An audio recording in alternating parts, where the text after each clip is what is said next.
Welcome and hello. My name is Gabriel, and I am a facilitator with Divine Self Embodiment.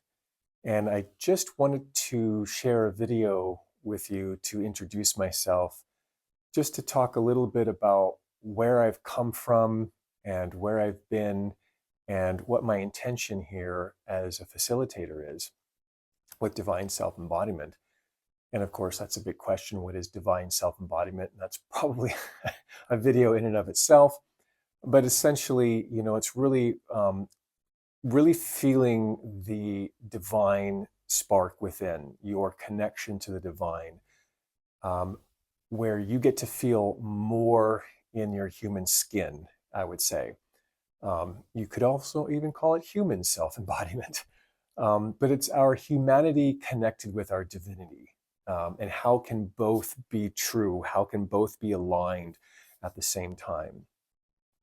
And what I feel moves for me in just the divine self embodiment is when I think about my past, I can think that I didn't have much of a divine connection. Even though I could feel myself or say myself as being quote unquote spiritual, there was a spirituality that I was curious in about, and did a lot of reading and things like that, and would try a lot of self help. But it was the embodiment piece that I think was the challenging thing for me. What I was embodying more was anxiety and depression and fear and angst and self-loathing. That's what I was embodying. That's what was in my body at that time. I probably started this journey around 2010, when Jalel had offered to me just to hold some space for me years ago. She and I had been married in a long, long time ago. I would call that a former life. But what held true for both of us is a deep respect for each other. She had been doing a lot of work with herself, with another group and process, and was really coming to quite amazing awarenesses and results for herself. Like, I felt her as a different human being than when I met her. She was definitely more embodied in herself and her truth and her own reality. And the way that she would navigate conflict and other things was really appealing to me. I felt like I wanted to feel more of that, wanted to feel more in my own skin, a little less anxious, a little more self-care and self-love that I just didn't have for myself at the time. And so with her exploration and her changes, I became very interested. And because she was someone that I respected very much, still do, and she knew so much about me, I've just felt like a natural fit for me to work with her to help me connect to my inner world. My outer world was actually doing okay at that time. I was a teacher, I was doing well. Externally, you could look at things and everything would be normal. But it was internally where I had lots of challenges, lots of friction, lots of grinding. And it was really hard, and it had been with me for most of my life. It had never quite gone away. So even though my external life was actually quite normalized from the outside perspective, internally I was still grating. And it was not fun to be in that external world and in that life when the inside was all kind of crinkly. And so by going through some sessions with them in the beginning, I was led to different parts of me. And these parts of me were not separate. They were with me, they were of me, right? They were parts of me, but they were also separate from me in some ways, such as inner child, inner teenager, the parts of me that were blueprinted from my mother and father, from society and as a whole. And then also a voice of my soul at the time too. I can feel a lot of soul angst, a lot of soul depression. And so by differentiating from those voices and energies inside of me, I could start to feel like more of me, and like, what is it that I really want? Who is it that I really am and want to be in this world? How can I help these energies inside of me come to some sense of healing and peace? And by having compassion and care and curiosity. These were all things that were really quite new to me. Everything was just internalized. It was just all a bunch of these things inside of me as one. So it was quite a roller coaster, a popcorning of all sorts of things. But once I got to understand that these are different aspects of me that are having their own reactions and also in relationship to each other, once I started to see that architecture and feel it viscerally, there's lots of beautiful moments, especially with my inner child and inner teenager at the time, that helped me realize things that I was allowing to happen inside of me and also outside of me. And so as become more familiar with these aspects and connecting to them deeper, getting to feel their stories, their needs, their desires, I started to feel like there was things in my life that were no longer working for me.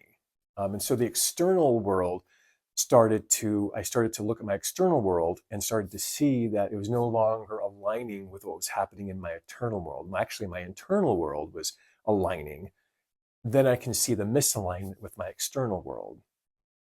And once that started to happen, I started to making shifts. I chose to leave my teaching career and to pursue something else I was uncertain of at the time, but I knew that I couldn't stay do the same thing over and over again, expecting different results.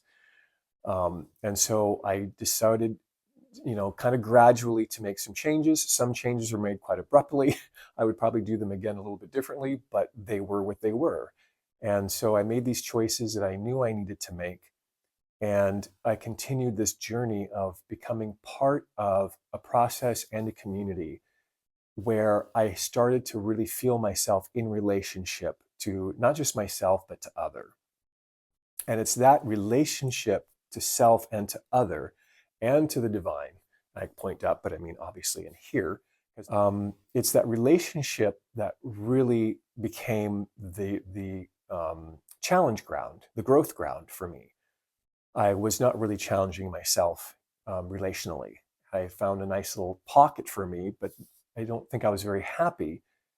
And so I was among a community of people who were asking themselves deep questions. They were wanting to know, they were wanting to have reflections. They wanted to get to know more about who they were. And so I became part of this process and community of really getting to know myself inside and out and in relationship. And that relationship started in session space. It started having space held for me to be able to open up into my internal world, creating a relationship inside from me to the parts of me. And then in community, from me to the other on the outside. So there's this internal relationship and then external relationship that's being had. And so it's all getting kind of looped around. And that's what I found and find so compelling about this work. And so I trust that if you found this video and you were interested in it, that there's something in you that is curious about this piece around interrelationality, who you are, what is the machinations going on inside? What's the architecture? What's happening inside of me? Why do I feel the way that I do? So it does provide some kind of framework around that, but it also provides a way for you to feel yourself and to be felt by another.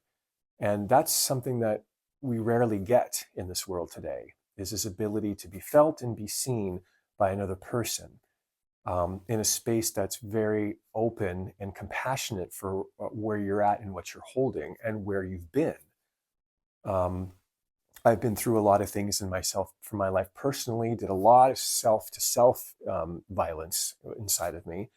And there are things that I've never experienced that other people have, but I can hold space for that. I have compassion for that because I understand that it's a part's experience and that you can actually hold space for that part who's had that experience.